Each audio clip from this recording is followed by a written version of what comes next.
Students, in this class, let us discuss about constructors in Java. This is very important concept. In our further Java programs, we use constructors very frequently.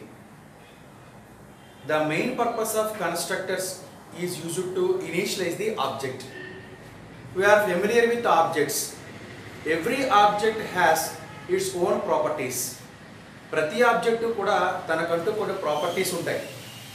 ఉదాహరణకి rectangle అనేటువంటి ఒక object తీసుకుంటే rectangle అనే object ప్రాపర్టీలు ఏముంటాయి? Length, breadth. Rectangle మీద మనం చేసే operations ఏంటి? Area, perimeter. So area, perimeter calculate చేయాలంటే మనకి కావాల్సింది లెంత్, బ్రెడ్త్. కాబట్టి ఇప్పుడు సర్కిల్ తీసుకున్నాం. సర్కిల్ అనేటువంటి ఆబ్జెక్ట్కి బేసిక్ పారామీటర్స్ ఏముంటాయి? రేడియస్ ఉంటుంది. అదే స్క్వేర్ తీసుకున్నాం అనుకోండి, సైడ్ ఉంటుంది అన్నమాట. సో ప్రతి ఆబ్జెక్ట్కి కూడా కొన్ని ప్రాపర్టీస్ ఉంటాయి. ఇప్పుడు మనం చెప్పుకునే రెక్టాంగిల్, స్క్వేర్, సర్కిల్ లాగే. ముందు చెప్పినటువంటి జావా ప్రోగ్రాంలో మనం సింపుల్ ఇంట్రెస్ట్ ప్రోగ్రామ్ని క్యాలిక్యులేట్ చేసేటప్పుడు principal, time, rate of interest అనేది మెయిన్ మెథడ్ ద్వారా ఇన్పుట్ తీసుకుని దాని నుంచి గెట్ డేట్ అనేటువంటి ఒక మెథడ్కి, అంటే వేరే క్లాస్లో ఉండే మెథడ్కి పారామీటర్ల కింద పంపించడం జరిగింది. అంటే ఇక్కడ ఏం జరుగుతుంది? సింపుల్ ఇంట్రెస్ట్ అనే ఒక ఆబ్జెక్ట్కి పారామీటర్స్ పిఎన్ఆర్లు అనమాట. సో ఆ principal, time, rate of interest వాల్యూస్ని ఆబ్జెక్ట్కి ఇనిషియలైజ్ చేయడం కోసం మనం ఏం చేస్తామంటే కన్స్ట్రక్టర్స్ని ఉపయోగిస్తున్నాం. కన్స్ట్రక్టర్స్ యొక్క పర్పస్ ఏంటంటే టు ఇనిషియలైజ్ ది ఆబ్జెక్ట్. అంటే ఆబ్జెక్ట్ క్రియేట్ చేసేటప్పుడే ఆబ్జెక్ట్కి కావాల్సినటువంటి వాల్యూస్ని అసైన్ చేయడాన్నే ఇనిషియలైజేషన్ ఆఫ్ ఆబ్జెక్ట్స్ అంటాం. రెక్టాంగిల్ అనే క్లాస్ రాస్తున్నాం. రెక్టాంగిల్ అనే క్లాస్కి సంబంధించి మనం ఏరియా, పెరిమీటర్ క్యాలిక్యులేట్ చేద్దాం అనుకున్నాం. ఖచ్చితంగా మనకు కావాల్సింది ఏంటి? Length, breadth.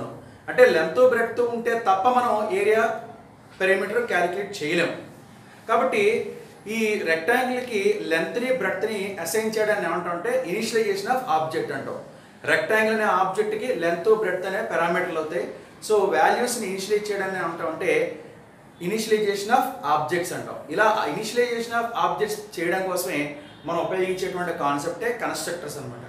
అంటే మాన్యువల్గా మనం ప్రత్యేకంగా వాల్యూస్ని ఒక ఫంక్షన్ కాల్ చేసి ఆ ఫంక్షన్ ద్వారా పంపించవలసిన అవసరం లేకుండా ఆబ్జెక్ట్ క్రియేట్ అయ్యేటప్పుడే వాల్యూస్ని క్రియేషన్ టైంలోనే ఆబ్జెక్ట్ ద్వారా పంపించేస్తాం మెథడ్స్లోకి, మెంబర్స్కి అనమాట. దాని పర్పస్ కోసం మనం ఉపయోగించేదే కన్స్ట్రక్టర్స్ అనమాట. అయితే కన్స్ట్రక్టర్స్ అనేవి ఏంటి? అవి ఏమైనా సింబల్సా, లేకపోతే అవైనా మెథడ్సా, లేకపోతే అవైనా ప్రత్యేకంగా క్లాసులా అని మనకి ఒక డౌట్ అరైజ్ అవ్వచ్చు. కన్స్ట్రక్టర్స్ అంటే మెథడ్సే. మనం మామూలుగా రాసేటువంటి మెథడ్స్నే కన్స్ట్రక్టర్స్ అంటాం. మరి వాడిని ప్రత్యేకంగా కన్స్ట్రక్టర్స్ని ఎందుకన్నాం? సాధారణంగా మనం మెథడ్ నేమ్స్ మనకు నచ్చిన విధంగా పెట్టుకుంటూ ఉంటాం. కానీ కన్స్ట్రక్టర్స్ మాత్రం క్లాస్ పేరే పెడతాం. సో ఏ మెథడ్స్కి అయితే క్లాస్ పేరునే మనం మెథడ్ పేరు కింద అసైన్ చేస్తామో అలాంటి వాటిని ఏమంటామంటే కన్స్ట్రక్టర్స్ అంటాం. మొట్టమొదటిది అంటే ఒక ప్రోగ్రాంలో కన్స్ట్రక్టర్ ఉపయోగించామా లేదా తెలుసుకోవాలంటే జస్ట్ ఆ ప్రోగ్రాంలో మనం రాసిన మెథడ్స్లో క్లాస్ పేరు, మెథడ్ నేమ్ ఒకటే ఉంటే దాన్ని కన్స్ట్రక్టర్ అని చెప్పేయచ్చు. రెండోది, కన్స్ట్రక్టర్స్ యొక్క పర్పస్ ఏంటంటే ఆబ్జెక్ట్కి వాల్యూస్ని పంపించడం. దీన్నే ఇనిషియలైజేషన్ ఆఫ్ ఆబ్జెక్ట్ అంటాం. అంటే రెక్టాంగిల్కి లెంత్, బ్రెడ్త్ పంపించడం కానీ, స్క్వేర్కి ఏమో సైడ్ వాల్యూని పంపించడం కానీ, సర్కిల్కి ఏమో రేడియస్ని పంపించడం కానీ చేస్తే ఇనిషియలైజేషన్ ఆఫ్ ఆబ్జెక్ట్ అంటాం. అలా ఇనిషియలైజేషన్ ఆఫ్ ఆబ్జెక్ట్స్ని చేయడం కోసమే మనం కన్స్ట్రక్టర్స్ని ఉపయోగిస్తాం. ఇంకొక విషయం ఏంటంటే దీంట్లో మనం ఫ్లో కంట్రోల్స్ కానీ, అర్థమెటిక్ ఆపరేషన్స్ కానీ మనం చెయ్యం. ఎక్స్క్లూజివ్లీ ఇనిషియలైజేషన్ చేయడానికి మాత్రమే ఉపయోగించేటువంటి మెథడ్స్ని కన్స్ట్రక్టర్స్ అంటాం. ఓకే, సో డెఫినేషన్ చూద్దాం.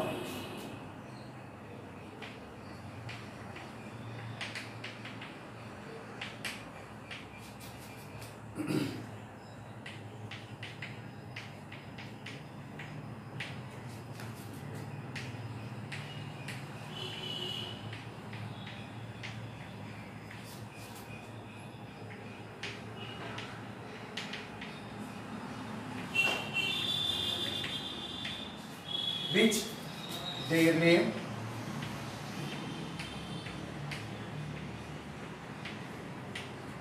same as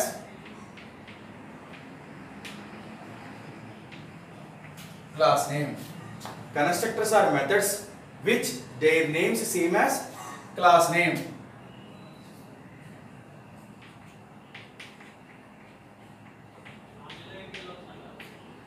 These are used to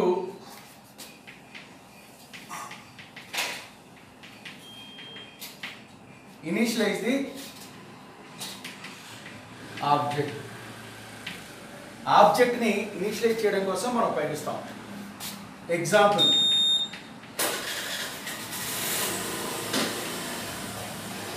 rectangle తీసుకున్నాం.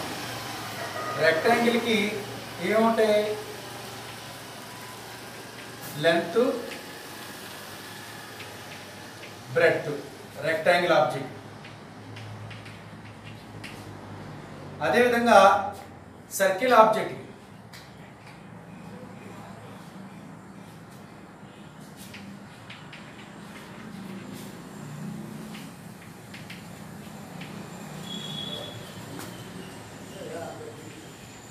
రేడియస్. అదే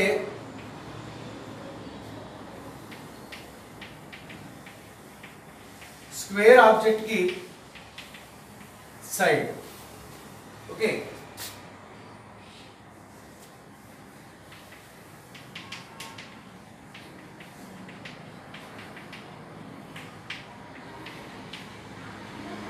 initialisation through constructor. So constructors ఉపయోగించి మనం ఇనిషియలైజేషన్ చేస్తాం. Syntax,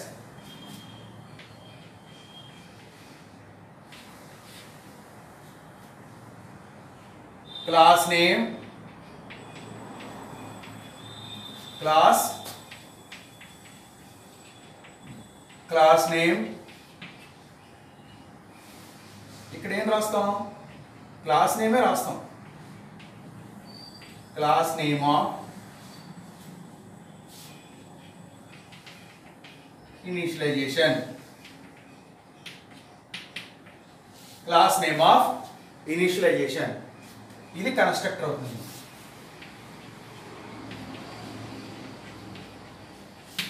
this is constructor. ఇప్పుడు ఇదే రెక్టాంగిల్ క్లాస్కి ఎలాగో చూద్దాం. Example, class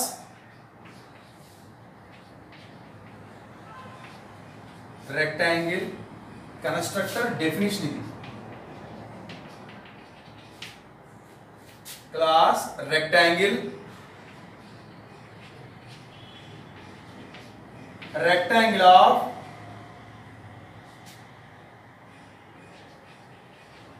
length is equal to 10,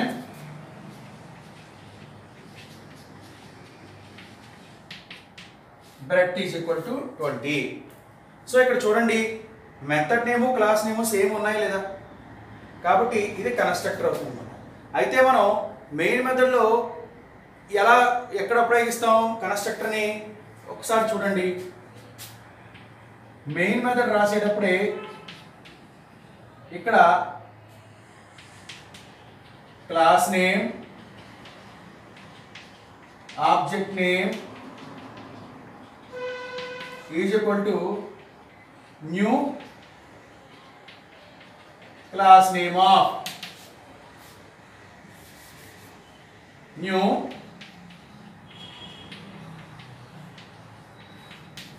class name of అంటాం. సో ఇది కన్స్ట్రక్టర్ అవుతుంది. This is called as constructor. So constructor ఏంటంటే ఆబ్జెక్ట్ క్రియేట్ చేసేటప్పుడే మనం పారామీటర్లు పంపించేస్తాం. అలా పంపించేస్తే కనుక అప్పుడు ఏమవుతుందంటే కన్స్ట్రక్టర్ అవుతుంది. మీకు ఎగ్జాంపుల్ ద్వారా చూస్తే ఇంకా క్లియర్గా అర్థమవుతుంది. సో ఇక్కడ ఫస్ట్ పాయింట్ ప్రకారం కన్స్ట్రక్టర్స్ అనేటువంటి ఇవి కూడా మెథడ్సే. వీటి పేరు ఏముంటుంది? క్లాస్ పేరే మెథడ్ నేమ్ కింద ఉంటాయి అన్నమాట.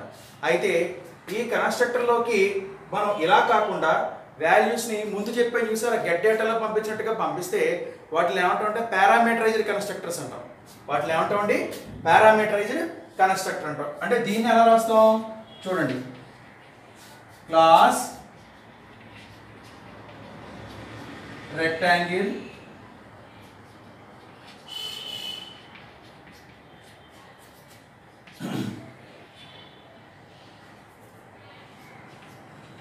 float x comma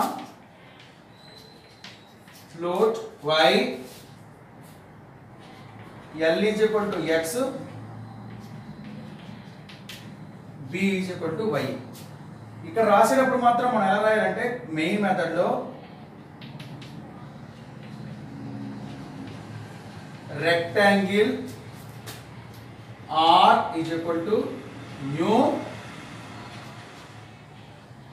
rectangle of 10, 20 అని రాస్తాం. ఇక్కడ చూడండి మెయిన్ మెథడ్లో ఏం రాస్తాం, రెక్టాంగిల్ R ఆబ్జెక్ట్ క్రియేట్ చేసాం కదా, ఆబ్జెక్ట్ క్రియేట్ చేసినప్పుడే పారామీటర్లు పంపించేస్తాం అనమాట. Rectangle R is equal to new rectangle of 10, 20 ఇక్కడే మనం పారామీటర్లు ఇచ్చేయచ్చు క్లాస్ క్రియేట్ చేసేటప్పుడే. సో ఆబ్జెక్ట్ క్రియేట్ చేసేటప్పుడే మనం ఇక్కడే పారామీటర్లు ఇచ్చేయచ్చు అనమాట. ఇంకో 10, 20 ఉంది కదా, ఆర్ అనే ఆబ్జెక్ట్ ప్రత్యేకంగా ఆర్ డాట్ గెట్ డేటా అనక్కర్లేకుండానే ఆబ్జెక్ట్ క్రియేట్ చేసేటప్పుడే వాల్యూస్ ఇచ్చేయచ్చు అనమాట. దీనే ఇనిషియలైజేషన్ ఆఫ్ ఆబ్జెక్ట్ అంటాం. So this is called as initialization of object.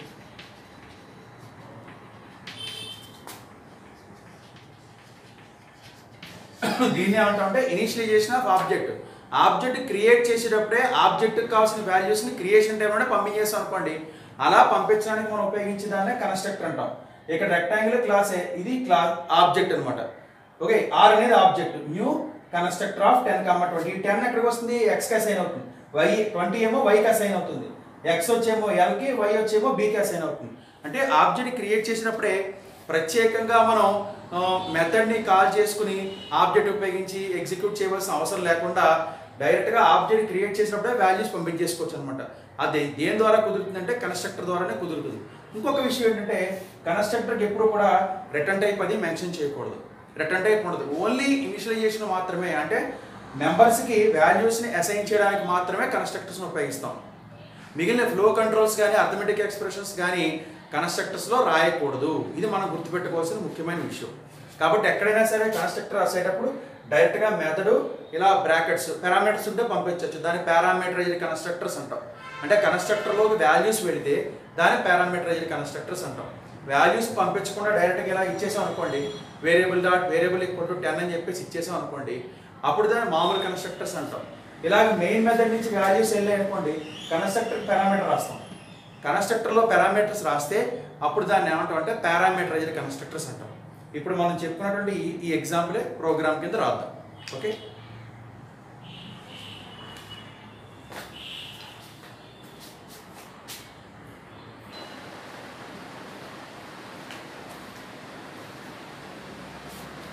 Now example program ఏంటంటే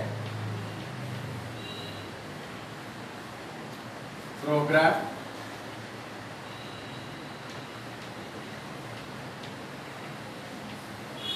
to understand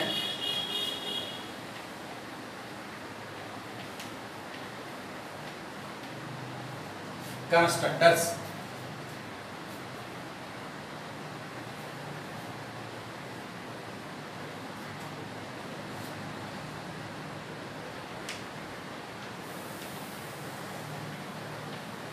Import java.io.star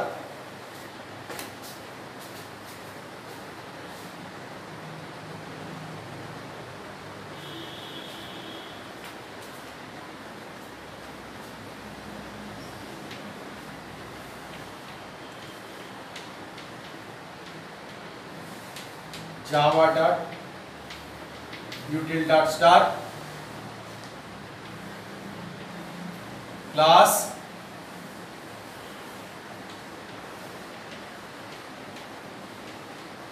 rectangle, క్లాస్ పేరు ఏంటి రెక్టాంగిల్, కన్స్ట్రక్టర్ అంటే మెథడ్ పేరు కూడా ఏముండాలి రెక్టాంగిల్. దానికంటే మెంబర్స్ని డిక్లేర్ చేసుకోవాలి కదా. Float L comma B, length breadth. No rectangle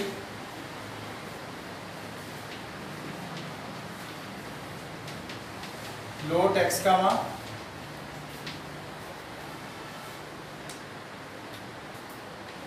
float y, L is equal to x, B is equal to y. ఈ టైప్ ఆఫ్ కోడ్ మనం ఆల్రెడీ చేసాం. అయితే ఇదివరకు చేసిన దానికి ఇప్పుడు చేసిన దానికి ఉండే తేడా ఏంటంటే ఇదివరకు ఏం చేసామంటే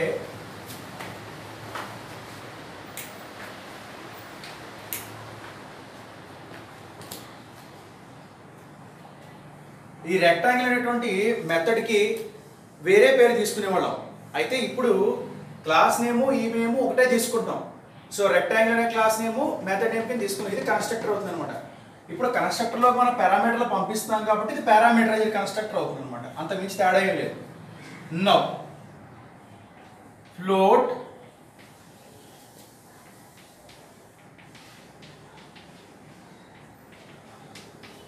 ప్రింట్ డేటా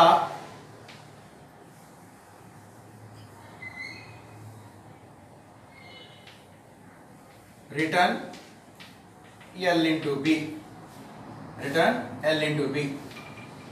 ఇక్కడికి ఈ క్లాస్ పూర్తయింది. నో ఇప్పుడు మనం మెయిన్ మెథడ్ ఉండే క్లాస్కి వద్దాం. దీని కంటిన్యూషన్ క్లాస్ RECT. క్లాస్ పేరు ఏంటి? RECT. No public static void main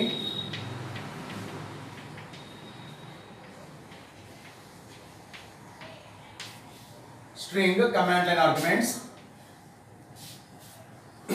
రావు మళ్ళీ మనకి రెండు క్లాసులకి ఆబ్జెక్ట్ క్రియేట్ చేసుకోవాలి కదా. ఒకటి యూటిల్ అనే ప్యాకేజ్ లో స్కానర్ కి scanner SE is equal to new scanner of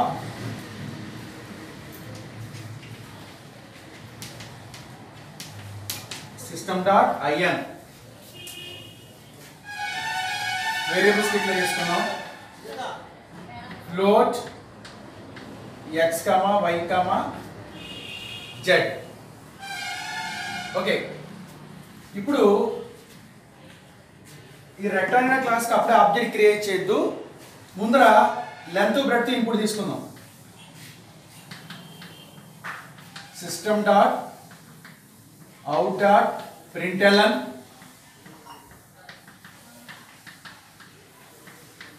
enter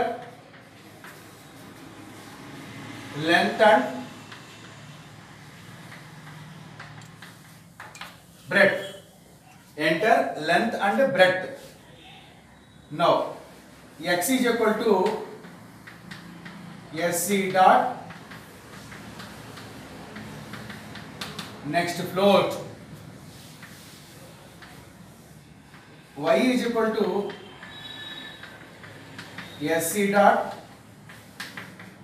next float, x is equal to sc dot next float, y is equal to sc dot next float. ఇప్పుడు rectangular class కి object create చేద్దాం. ఎలాగా? Rectangle r is equal to object పేరు ఏంటి? r new rectangle of x, y.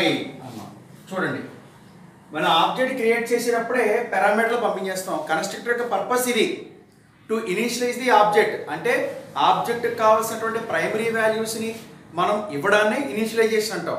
Rectangle అనే ఆబ్జెక్ట్కి primary values ఏంటి? Length breadth. అదేవిధంగా ఇక్కడ ఈ రెక్టాంగిల్ ఏదైతే ఉందో R అనే ఆబ్జెక్ట్కి ప్రైమరీ వాల్యూస్ ఏం కావాలి? Length breadth. అవి ఎక్కడ ఉన్నాయి? x, y. ఎక్కడి నుంచి పంపిస్తున్నాం? ఎలాగా? Rectangle R is equal to new rectangle of x, y.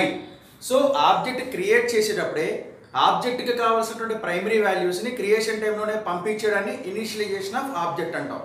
ఆ ఇనిషియలైజేషన్ ఆఫ్ ఆబ్జెక్ట్ చేయడం కోసమే మనం కన్స్ట్రక్టర్స్ని ఉపయోగిస్తాము. ఇలాగ కన్స్ట్రక్టర్స్లోకి పారామీటర్లు పంపిస్తే అప్పుడు దాన్ని పారామీటరైజ్డ్ కన్స్ట్రక్టర్స్ అంటాము. నో ఇప్పుడు ఇంకా గెట్ డేటా ప్రత్యేకంగా రాయక్కర్లే. దీంట్లో ఉండే అడ్వాంటేజ్ అది. గెట్ డేటా అనేది ప్రత్యేకంగా రాయక్కర్లేదు. ఆబ్జెక్ట్ క్రియేట్ అయ్యేటప్పుడే పారామీటర్లు వెళ్ళిపోతాయి అనమాట. So that is what we call initialisation of object. ఇలా ఇనిషియలైజేషన్ చేయాలంటే గెట్ డేటా అనే వర్డ్ బదులుగా, అనే టెక్స్ట్ బదులుగా, స్ట్రింగ్ బదులుగా ఆ గెట్ అనే మెథడ్కి క్లాస్ నేమ్ ఇచ్చేస్తాం అనమాట. ఇక్కడ సేమ్ మనం ఇదివరకు గెట్ డేటా రాసే ప్రోగ్రామే అది ఇది కూడా. అయితే దానికి దీనికి తేడా ఏంటంటే గెట్ డేటాని రాస్తాం అనుకోండి, ప్రత్యేకంగా r డాట్ గెట్ డేటా అని మెథడ్ని కాల్ చేయాలి. ఇప్పుడు అలా అక్కర్లే. గెట్ డేటా బదులుకి ఏం రాసాం, రెక్టాంగిల్ అనే పేరు రాసాం. సో ఈ రెక్టాంగిల్ అనే పేరు రాసాం కాబట్టి ఇది కన్స్ట్రక్టర్ అవుతుంది. Class name method name same ఉన్నాయి కాబట్టి ఇది కన్స్ట్రక్టర్ అవుతుంది. ఈ కన్స్ట్రక్టర్ అనే మెథడ్ యొక్క పర్పస్ ఏంటంటే ఎప్పుడైతే నువ్వు ఆబ్జెక్ట్ క్రియేట్ చేసినావో అప్పుడు ఆ మెథడ్ కాల్ అయిపోతుంది అనమాట. ఇంకో ఇలాగ rectangle of X comma Y. So ఇప్పుడు ఆ ఎక్స్ వచ్చేమో ఎల్కి, వై వచ్చేమో బీకి అసైన్ అయిపోతుంది. నెక్స్ట్ ఇప్పుడు ఏం చేస్తాం, ప్రింట్ డేటాను కాల్ చేసేస్తాం. ఎవరిని ఉపయోగించి, ఆర్ అనేటువంటి ఆబ్జెక్ట్ ఉపయోగించి. ఎందుకు, ఆర్ అనేటువంటి ఆబ్జెక్ట్ ఎవరిది, రెక్టాంగిల్. ప్రింట్ డేటా అనే మెథడ్ ఎవరిది, రెక్టాంగిల్. కాబట్టి ఆర్ ఆబ్జెక్టే ప్రింట్ డేటాను కాల్ చేయాలి. దీన్ని ఎవరు రిసీవ్ చేసుకున్నారు, Z. Are dot print data. So ఆ ఎక్స్ వచ్చేమో ఎల్కి, వై వచ్చి బీకి అసైన్ అవుతుంది. ఎల్ ఇంటూ బి క్యాలిక్యులేట్ అయ్యి ఎక్స్ వచ్చేమో ఎల్కి, వై వచ్చేమో బీకి అసైన్ అవుతుంది. ఎల్ ఇంటూ బి క్యాలిక్యులేట్ అయ్యి ప్రింట్ డేటా రిటర్న్ చేస్తుంది. అలా రిటర్న్ చేసిందేమో జెడ్కి వస్తుంది అనమాట. ఇప్పుడు జెడ్ అని ప్రింట్ చేయాలి.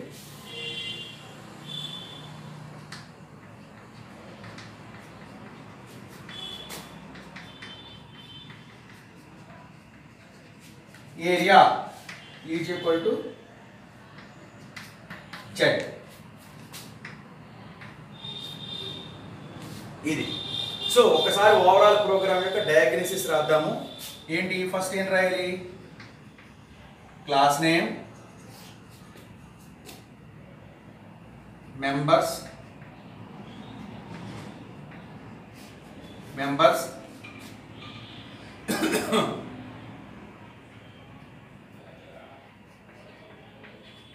methods,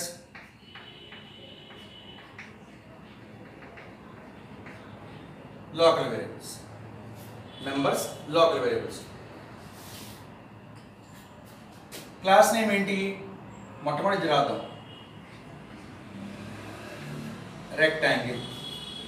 రెక్టాంగిల్ యొక్క మెంబర్స్ ఏంటి, మెంబర్స్ అంటే క్లాస్ లోపల డిక్లేర్ చేసిన వేరియబుల్స్ మెంబర్స్ అవుతాయి, మెథడ్లో కాదు, ఎల్బి. మెథడ్స్ ఏంటి, రెక్టాంగిల్ అనేది కూడా మెథడే, కన్స్ట్రక్టర్ అయినా సరే. కాబట్టి రెక్టాంగిల్.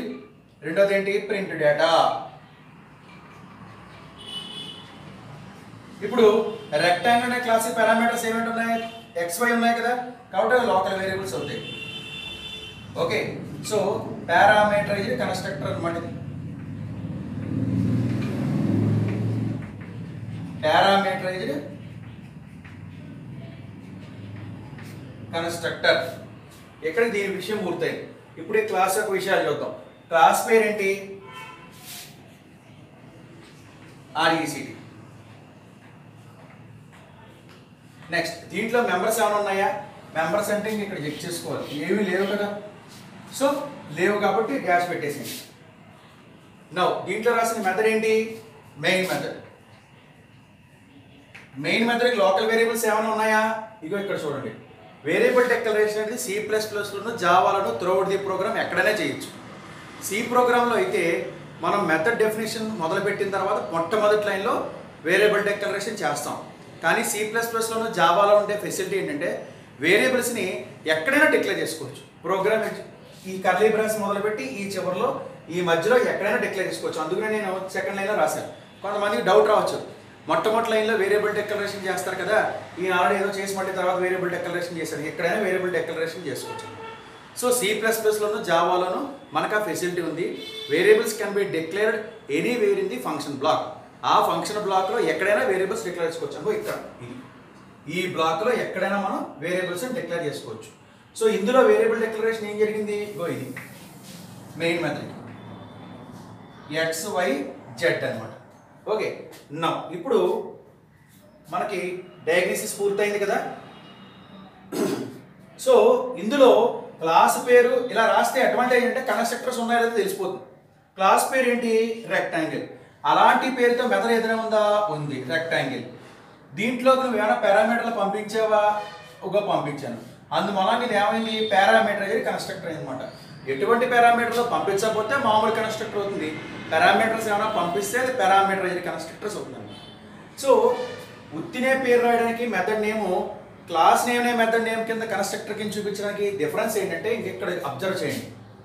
రెక్టాంగిల్ ఆర్ ఈ క్లాస్ నేను ఆబ్జెక్ట్ క్రియేట్ చేస్తాను కదా, క్రియేట్ చేసినప్పుడు న్యూ ఇంకో కన్స్ట్రక్టర్, ఇదే కన్స్ట్రక్టర్ అనమాట, ఇది కన్స్ట్రక్టర్.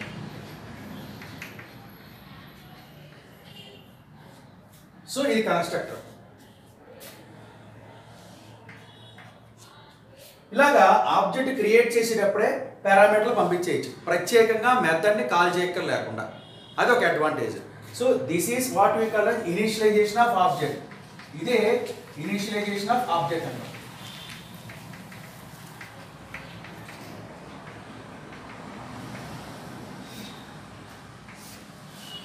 దీన్నే ఇనిషియలైజేషన్ ఆఫ్ ఆబ్జెక్ట్ అంటాం. సో ఇలా ఆర్ఎన్ ఆబ్జెక్ట్ క్రియేట్ చేసినప్పుడే ఎక్స్ట్రా వాల్యూస్ పంపించేస్తాం. ఎలా కుదిరిందంటే అది కన్స్ట్రక్టర్ వల్ల సాధ్యపడింది అనమాట. సో ఇప్పుడు మనకు వాల్యూస్ రెడీగా ఉన్నాయి కాబట్టి print data L into B calculate చేసేసి రిటర్న్ చేస్తుంది. ఎల్ ఫ్లోటు, బి ఫ్లోటు, కాబట్టి రిటర్న్ చేసేది కూడా ఫ్లోట్ అవుతుంది. అలా రిటర్న్ చేసిందేమో జెడ్కి వెళ్తుంది, జెడ్ని ప్రింట్ చేస్తుంది అనమాట.